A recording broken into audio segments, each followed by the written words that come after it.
Check out carmarshal.com. The link is in the description. They help support us. I was shot in the abdomen and it like ricocheted throughout my whole body. So the bullet actually came through here. I really am an innocent man.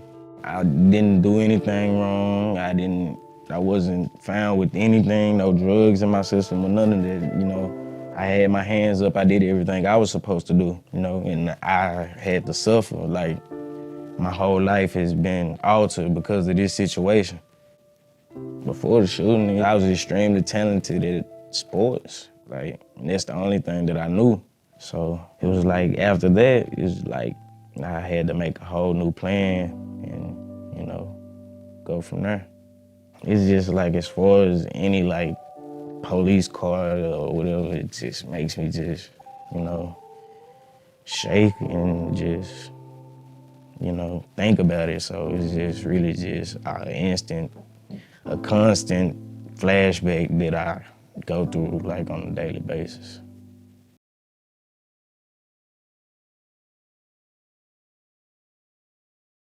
Shot by cops and forgotten. Police shoot far more people than anyone realized, a Vice News investigation reveals. Share on Facebook, share on Twitter, share via email. December 11, 2017. An exclusive analysis of data from the 50 largest local police departments in the United States shows that police shoot Americans more than twice as often as previously known. Police shootings aren't just undercounted. Police in these departments shoot black people at a higher rate and shoot unarmed people far more often than any data has shown. Recent reform efforts have already worked to bring down police shootings, our investigation shows. Yet Attorney General Jeff Sessions is moving away from these reforms, to the dismay of advocates, experts, and some local law enforcement officials. Vice News examined both fatal and non-fatal incidents to determine that cops in the 50 largest local departments shot at least 3,631 people from 2010 through 2016. That's more than 500 people a year. On more than 700 other occasions, police fired at citizens and missed. 2/3 of the people cops fired at survived. In Los Angeles, an officer shot a 13-year-old boy playing with a replica gun, leaving him paralyzed. In Philadelphia, an off-duty cop shot his own son. Officers in Baltimore killed an off-duty colleague and struck 3 women with errant bullets while responding to a fight outside a nightclub. A cop in Seattle accidentally shot a teenage girl in the leg while drawing his gun. The teen was promptly arrested and jailed on an outstanding warrant. Police shootings on the whole are rare, but experts say non-fatal shootings are just as important to understanding police violence as fatal encounters are. We should know about how often it happens, if for no other reason than to simply understand the phenomenon, said David Klinger, a former Los Angeles police officer and a professor of criminology and criminal justice at the University of Missouri St. Louis. How often is it that police are putting bullets in people's bodies or trying to put bullets in people's bodies? After the 2014 killing of Michael Brown in Ferguson, Missouri, and other high-profile cases where police shot and killed unarmed black men, The Washington Post and The Guardian began keeping a running tally of fatal incidents. Then FBI Director James Comey called the lack of federal data on police killings embarrassing and committed the agency to a new initiative to collect statistics from police departments. A handful of state and local agencies also made their data public. The Tampa Bay Times and the Texas Tribune counted all police shootings in Florida and the major cities in Texas. But just 35 police departments participate in the federal initiative today, out of 18,000 U.S. law enforcement agencies. And as Vice News found, some departments don't have systems in place to track non-fatal shootings by their own officers. Others wouldn't provide data on demographics or whether the people they shoot are armed, making it hard to judge why and how often cops use deadly force or the efficacy of reforms. Until now, there has never been a national reckoning of police shootings that includes Americans who are shot by cops and survive. Vice News investigation is the first attempt to count both fatal and non-fatal shootings by American police in departments across the country. The data isn't comprehensive. It covers about 148,000 police officers who serve more than 54 million Americans, but it offers the most complete picture yet of when cops shoot and who they shoot. The national tally of police shootings beyond our data is likely far higher. It's really just a constant flashback that I go through on a daily basis. Kelvian Walker was an unwitting passenger in a stolen vehicle when he was shot in the stomach by a Dallas police officer. The bullet is still lodged in his body, and he suffers from lingering pain and digestive problems. He's suing for $10 million. Vice News sought records on officer-involved shootings from the country's 50 largest local police departments. 47 responded with data sufficient for analysis. Many fought hard to keep the information secret, and some responded to our requests only under threat of legal action. One department sent a CD-ROM containing a single spreadsheet file through the mail. Another wanted to charge us thousands of dollars unless the records were inspected in person. In all, our data set includes information on 4,099 incidents and 4,381 subjects over 7 years. Many people were unarmed. 20% of the people police shot were unarmed. That's quadruple the unarmed rate the Washington Post found for the country as a whole in fatal incidents. In roughly 8% of cases, departments didn't say whether the subject was armed. About half of shootings occurred when officers encountered a subject with a gun. Another 20% of subjects were armed with a knife or something else. Black people were shot more often and at higher rates than people of any other race. Police shot at least 1,664 black people from 2010 through 2016, 55% of the total and more than double the share of the black population in these communities. That's a 28% higher rate than what the Washington Post found for fatal shootings in the same communities. Black subjects shot by police were more likely to be shot during incidents that began with routine traffic or pedestrian stops. They were more likely than whites to be armed with a gun but less likely to be armed with a weapon overall. Total police shootings are down across these departments. That's mostly a function of the big city departments reducing their number of non-fatal shootings, perhaps in response to pressure from activists or because of stricter federal oversight. In smaller departments, police shootings are flat or down slightly. Trump is walking away from effective reforms. Under Attorney General Jeff Sessions, President Donald Trump's DOJ has stopped pursuing efforts that led to dramatic drops in police shootings. Cities that adopted these reforms, including improved training and new policies around use of force and accountability, saw their number of police shootings decline by about 29% on average. Get the data. Download the data behind this reporting and learn more about the analysis. Beyond the numbers, interviews with dozens of current and former police officers, shooting survivors, activists, and independent experts describe the devastating impact of police shootings on families and communities even when the incidents don't end in death. They often have the same impact on that community as a fatal shooting, said Christy Lopez, who served in the Justice Department's Civil Rights Division under President Obama. They will see that, they will be talking about that, hear the stories for years about what happened. The person will be the living testament to that shooting. Officers are hardly ever charged with a crime or even found liable in these incidents. Instead, many of the wounded end up facing charges, some even spend time in jail while still recovering from their injuries. In some rare cases, they're able to sue and win settlements. A few become the focus of protests demanding reforms or turn to activism themselves. But most hundreds of people nationwide each year just go on living, carrying their trauma in obscurity. They thought I was going to be paralyzed, because the part I got shot was in my brain.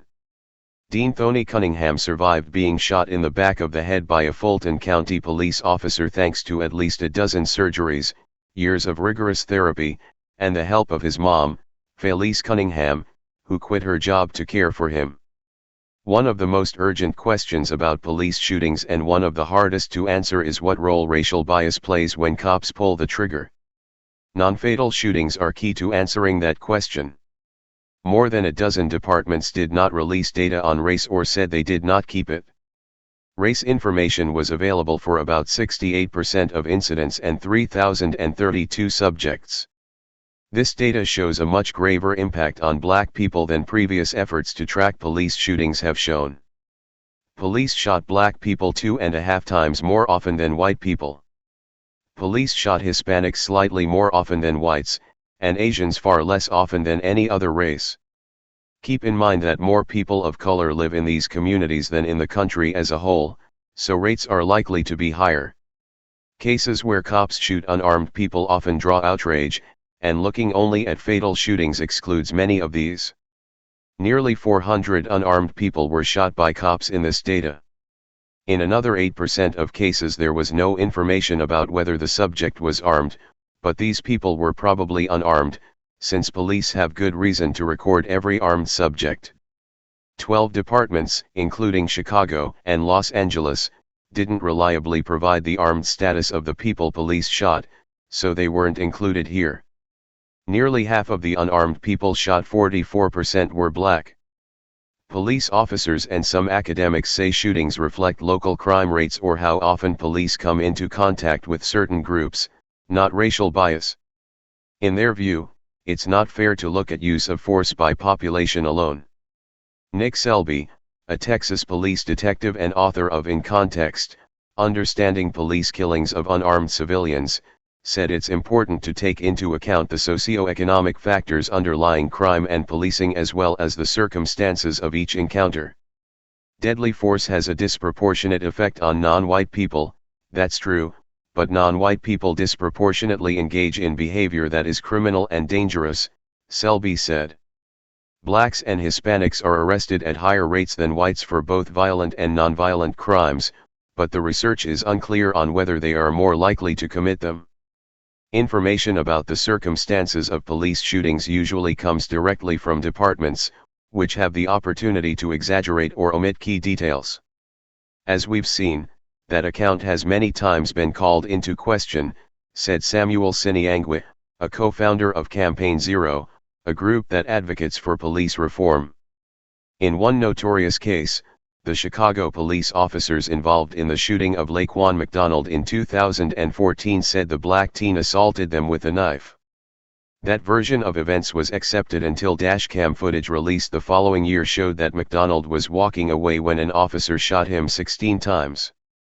Not every department kept descriptions or full narratives of officer-involved shootings, but information was available on more than 1,800 incidents.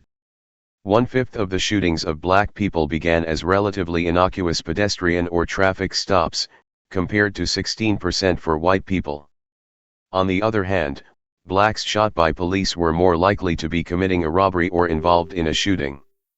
Whites were more often involved in suicide attempts or domestic violence incidents and other serious crimes. Black subjects also tended to be younger, and 10% were under 18, compared with less than 2% of whites. It is a complex picture, but what's clear is that black people are more likely to be unarmed, and that more of these sort of low-level incidents escalate to shootings, Siniangwe said. Ron Davis, who until earlier this year headed the Justice Department's Office of Community-Oriented Policing Services, COPS, which works with departments to review their policies, said activists, cops, and experts can argue all they want over the best way to prove or disprove bias. It doesn't matter much to the people who get shot. From the community that's receiving it, he said, it doesn't feel like disparity. It feels like bias, it feels like racism. I didn't think that we were going to go to jail or do time. We thought the evidence would show that the police officer was wrong and unjustified. Andre Thompson is still waiting for his younger brother Bryson Chaplin to come home from jail after both brothers were shot. Chaplin several times, leaving him paralyzed by an Olympia police officer who responded to a shoplifting call. The officer said the pair attacked him and both brothers were convicted on assault charges related to the shooting. When deciding whether a police shooting was justified, prosecutors weigh whether the cop felt a threat, not necessarily whether the threat was real. Laws dictating how and when a cop can shoot vary from state to state, but under a 1989 Supreme Court ruling, police force should be judged from the perspective of a reasonable officer on the scene, rather than with the 2020's vision of hindsight, with an allowance for the fact that police officers are often forced to make split-second judgments. St. Louis. Most shootings per capita. DeKalb County. Officers shot 25x more black people than whites. 94. Women were shot by police. 73. Times cops shot people in response to mental illness or suicide calls. 60% of incidents involved white officers. In theory, most officer-involved shootings should be fatal. Cops aren't supposed to fire their weapons unless they feel they're facing a serious threat, and they're trained to stop that threat. There's a common misconception that police will try to disable a suspect by aiming for the legs or arms, but they're typically taught to shoot at the center of the target, which often means they aim for the torso. Cops and criminal justice experts emphasized that policing is an extremely dangerous profession and said it's important to note that police shootings of any kind are rare. The average number of OIS officer-involved shootings for an officer over the course of an entire career is literally close to zero, said Mark Iris, a lecturer at Northwestern University and a former head of Chicago's Police Review Board. In our data, big departments with the most shootings had on average 32 per year, and smaller departments had as few as 3. For cops and some analysts, that's strong evidence that police use deadly force with caution. Selby said the overwhelming majority of police shootings are justified. Some officers are dicks, and if they hassle people, intentionally put the cuffs on too tight, or throw an extra punch or body slam, it's really hard to prove, but every shooting is investigated, he said. We know cops shoot and kill around 1,000 people per year. I'd say 950 of those are justified, 50 are questionable, and 20 are really bad. Yet activists and some experts point out that it's largely the police who decide which shootings are bad or questionable. The problem with the reasonable officer's standard is the numerous cases that fall into a gray area. In these instances, a subject may be holding some type of weapon, but there's no imminent threat to the officer's safety. In others, cops may think someone is armed, only to discover he's not. Bruce Franks Jr., a protester in Ferguson who now serves as a St. Louis representative in the Missouri legislature, said cops in his city shoot first and come up with reasons later. St. Louis had the highest per capita rate of police shootings among the 50 departments we analyzed but provided scant details for shootings that happened after 2014. A spokeswoman for the department said all shootings were investigated fairly. There doesn't have to be a gun involved. We see these cases where somebody has a cell phone or somebody makes the wrong move, Franks said. There's a million reasons they give so it ends up being justified. The thing that I'm most grateful about is the fact that I can use my voice to speak for the individuals who can't speak for themselves. A Pittsburgh police officer shot Leon Ford 5 times during a traffic stop when Ford's car started to move, taking the officer with him. Ford later had to fight 2 charges of aggravated assault, but he was found not guilty. Since then, he has become an outspoken activist against police violence. In the years since Ferguson, the total number of police shootings has fallen by about 20%. That trend can be traced to a handful of large departments, including Philadelphia, Chicago, and Las Vegas, that enacted reforms. In fact, 7 of the 10 cities with the largest reductions in police shootings had one thing in common: federal intervention. Cities that voluntarily adopted DOJ-recommended reforms saw a 32% decline in officer-involved shootings in the first year.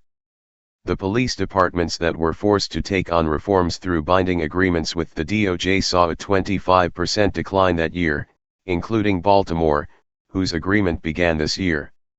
In Chicago, shootings by cops dropped by more than 50% after McDonald's death, an incident that prompted a DOJ investigation and a package of recommended reforms. While the remedies varied from city to city, many were the same: create a civilian review board to provide independent oversight, improve officer training, update use of force policies to stress the importance of de-escalation and the sanctity of life. Despite these remarkable successes, Attorney General Sessions has announced his intention to pull back from federal interventions and effectively gutted the cops' office Davis used to run. Sessions has said that the feds shouldn't meddle with local police affairs, but Davis said that approach is tantamount to incompetence and malpractice. "I think it's dangerous," he said. "Not only is that an ideological response, it's one that's absent of science and one that ignores evidence." A Justice Department spokesman declined to comment on the record or to make any officials available for an interview. For survivors of police shootings, reform, no matter how it is accomplished, can't come soon enough. While academics, police officials, and politicians debate the merits of federal intervention or improved training, they live every day with the knowledge that what happened to them could happen to somebody else. Some live in fear of being shot again. Ishmael Goff, a 27-year-old black man from Louisville, Kentucky, was shot in 2012 by a cop who was drunk and off-duty. Goff was unarmed. The bullet passed straight through his leg, leaving him with a wound that still hurts when it's cold. He lost his job as a security guard and his medical bills piled up. He used to have what he called a basic, normal life. Like many of the survivors who spoke with Vice News, he said when he goes out now, he's stressing, watching behind me, thinking something is going to happen. "I want to put it behind me, but I can't stop fighting," Goff said. "I was shot for no reason. It's wrong that this could happen to anybody. Something needs to be done so it can't keep happening." Correction, December 14, 2:19 p.m. Due to an illustration error, an earlier version of the chart showing the effects of federal oversight overcounted the annual shooting rates for the Milwaukee, Albuquerque, New Orleans, Columbus, and Dallas police departments by about 1 shooting per 100,000 people per year. More from this project. Life after deadly force. Get the data on all police shootings. Shot by cops and forgotten. Credits: Rob Arthur, Taylor Dalvin, Keegan Hamilton, Allison McCann. And Carter Sherman reported and wrote this story. Kathleen Calderwood produced the videos. Morgan Conley, Josh Marcus, and Diamond Nagasu contributed research and reporting. Adam Arthur and Dylan Sandifer contributed research. Illustrations by Sia Gordon. Design by Leslie Sia. Graphics by Allison McCann. Read more about how we collected and analyzed the data. For me, I can't escape the fact that I was shot by a police officer. It's like, even if I tried to, I go to sleep and I wake up and I look at this chair and I'm like, instantly reminded of November 11th, 2012. I feel trapped. There's the incident, but then there's everything else after that, right? Like me being charged, just going through litigation for years, gradually understanding politics and how politics work. What was, in place that was perpetuating this cycle that created this perfect atmosphere for this incident to happen. Some people, they may see a picture on social media that changes their life and they're like, yo, I have to do something. Other people, they may have a family member who directly experienced, police brutality or misconduct. And for others like me, we directly are impacted by it. And the thing that I'm most grateful about is the fact that I can use my voice to speak for the individuals who can't speak for themselves. September 9th, that's when I got out. I didn't think that we were gonna go to jail or do time. We thought the evidence would show that the police officer was wrong and was unjustified. Just to fight and then go to jail was completely like a slap in the face from the justice system. It's like an everyday thing. I wake up and, it's like, where's my son? He's still incarcerated, being held hostage. Hi, honey. And we still can't move on with our lives. The dynamic is different. We're closer because we realized how fast our lives could have been my brothers could have been not in it anymore. But at the same time, there's a couple things that came with it that aren't so good, like Bryson was gonna be a dancer, so there's certain things that we don't do. We're not all gonna get up and start like partying and dancing like maybe we used to, because we don't wanna hurt his feelings. We used to skate like almost every day because we were like bored and we didn't have cars at that time. So I skate by myself now, but when Bryson gets out, he'll probably just be like in the wheelchair and I'll probably be skating. It's kind of weird not having both my sons here with me. That's changed a lot. It's like a piece is missing. I don't know, it's like, oh, come on, can we get back with our normal lives? But I don't even think there is a word called normal anymore. And I can't run, but man, I can walk. Thankful for that, because they thought I was gonna be like paralyzed, because I got shot with like the part I got shot was in the back of my brain. So they thought I was gonna be paralyzed.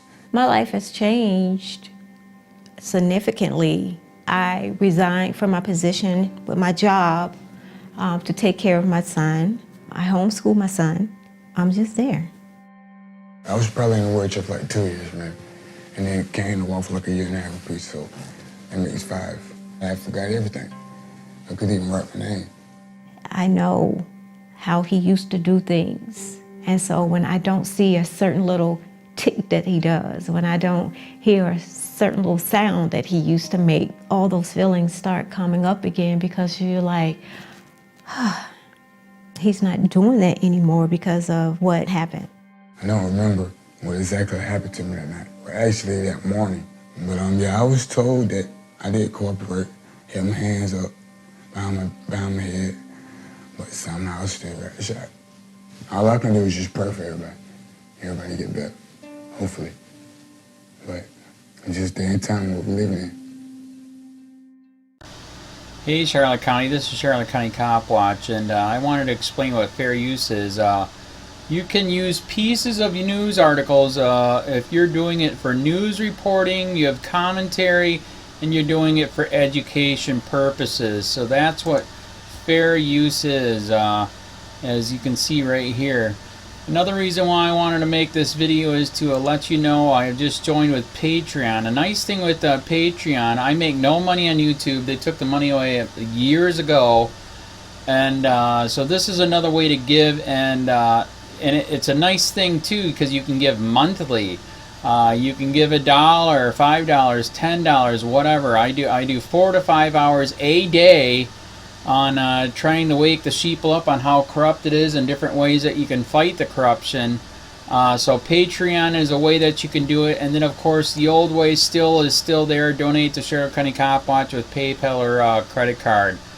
So keep that in mind. 4 to 5 hours a day. I make no money, but the corruption happened to me and I'm sick of it, so I'm trying to wake people up. But my wife would love it if if we could get some help out there. There's 47,000 subscribers. Just think if each one of you subscribers just gave let's say actually yes, $1 a month. 47,000 subscribers gave $1 a month. That would be awesome. That's not going to happen. But anyways, that would be great if it did happen. But do the math in your head. Just think about it. Like I said, 4 to 5 hours a day. I get no money from YouTube. YouTube has gone nuts. You can't do anything anymore. They're taking the money away everywhere. So these are a couple different ways that you can still help out with all this time that I put in. And as you know, I'm in a special situation where, at least I can do it, 4 to 5 hours a day. We have a cleaning company during the day. That's what allows me to do this, and we're debt-free. So this is my hobby. I don't go fishing and all that other crap. I try to save the world. So help me out to make the wife happy, man. In fact, if you guys did give $1 a day, and there was 47,000 of you, and you did it, and each of you gave $1, and that was every month, oh my God, yes, I could quit. I could start suing them. Another idea too that we have is, if I got, you know, some funds, we could actually contact everyone that has been ticketed and or arrested and put in jail and start sending them postcards to let them know we're here and to see if everything went all right, and if it didn't, find out their story. So we could even do more investigations and more lawsuits. Lawsuits take money. So just think about that. You know, 47,000 of you so far right now. You know, $1 a day. I mean, $1 a month on Patreon, or $5 a month Patreon, 10, 20, whatever. Just do the math in your head. Help out. This is a lot of work every single day. Thanks.